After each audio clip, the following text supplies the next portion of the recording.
Bismillahirrahmanirrahim. Assalamualaikum warahmatullahi wabarakatuh. Perkenalkan, nama saya Siti Ayuningrum. Nomor NIM saya 9311044419. Di sini saya akan mereview makalah dari kelompok 2 yang judulnya tentang pengertian hukum acara ekonomi syariah dan penyelesaian hukum ekonomi syariah. Baik, untuk pembahasan yang pertama yaitu tentang pengertian hukum acara ekonomi syariah.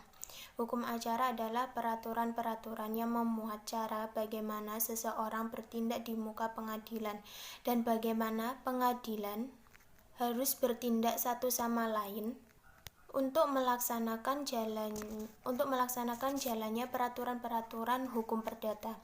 Sedang hukum acara ekonomi syariah adalah peraturan hukum yang mengatur bagaimana caranya menjamin ditaatinya hukum material ekonomi syariah dengan perantara badan peradilan atau disebut juga dengan hakim. Baik, untuk pembahasan selanjutnya yaitu tentang sebab-sebab terjadinya sengketa ekonomi syariah. Terjadinya sengketa ekonomi syariah ini pada umumnya adalah adanya penipuan, ingkar janji oleh pihak-pihak atau salah satu pihak yang tidak melakukan apa yang dijanjikan atau yang disepakati.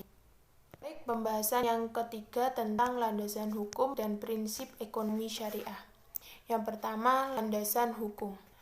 Sumber hukum adalah apa saja yang menimbulkan aturan-aturan yang mempunyai kekuatan yang bersifat memaksa.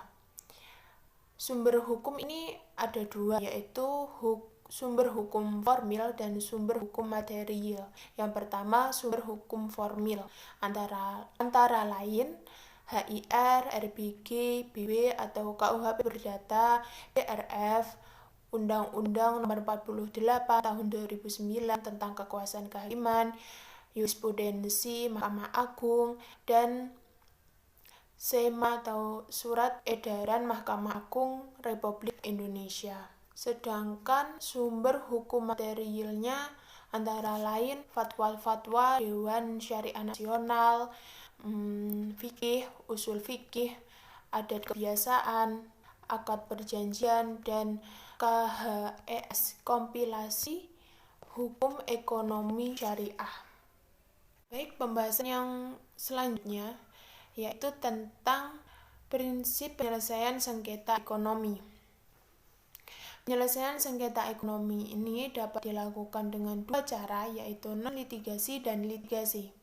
Penyelesaian sengketa ekonomi dengan cara non-litigasi yaitu di mana penyelesaian sengketa ini dilakukan di luar pengadilan dengan cara melakukan musyawarah, mediasi perbankan, dan Basyarnas, yaitu Badan Arbitrase dan Syariah Nasional. Sedangkan penyelesaian sengketa ekonomi dengan litigasi yaitu penyelesaian sengketa yang dilakukan di peradilan. Penyelesaian sengketa ini berdasarkan pada Undang-Undang Nomor 48 Tahun 2009 tentang Kekuasaan Kehakiman. Untuk pembahasan yang terakhir tentang tujuan dan sistem penyelesaian sengketa ekonomi syariah.